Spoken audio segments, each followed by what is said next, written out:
Hello, नमस्ते, नमस्कारम. बिझनेससोबतच आपल्याला skin care routine पण करायचं आहे. तर उन्हाळा लागलेला आहे तरीही माझी स्किन अजून खूप जास्त ड्राय आहे. त्याच्यामुळं मी शतधौतक बनवायचं ठरवलेलं आहे. त्याच्यासाठी तूप घेतलेलं आहे गाईचं. जे बरणी होती त्यातलं अर्ध तूप मी सध्या घेतलेलं आहे. तांब्याची भांडी यूज करायची आहेत आणि एकदम थंड पाणी. एक राऊंड 100 वेळा असं आपल्याला 100 वेळा करायचं आहे. म्हणजे हे तूप जे आहे आपल्याला 10,000 वेळा फिरवायचं आहे. त्याच्यासाठी नोटबुक आणि पेन घ्यायचा आहे शेजारी. एक राऊंड झाला 100चा की आपण त्याला नोट डाऊन करायचं आहे. हे मी पहिल्यांदाच करत आहे, तर तो अनुभव मला शेअर करायचा होता म्हणून मी हा व्हिडिओ खास बनवलेला आहे.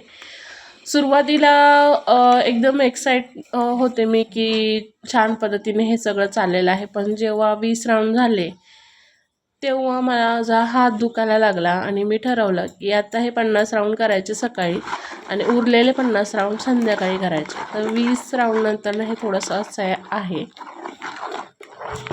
पाणी जे आहे त्यातलं थोडं थोडं निघतं ते तर साईडला करायचं आहे. क्रीमी टेक्स्चर झालेलं आहे याचं.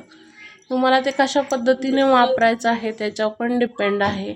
मला त्याच्यामध्ये अजिबात कुठलंही पाणी न ठेवता, फ्रीजमध्ये न ठेवता मला ते वापरायचं होतं. तर मग मी तशा पद्धतीने त्याचं जे आहे राऊंड केलेलं आहे त्याने सगळं पाणी काढून घेतलेलं आहे. तर एकदम छान स्मूथ पेस्ट तयार झालेली आहे. एकदम छान वास येतो त्याचा, उग्र वास येत नाही आणि मऊसर वाटतंय.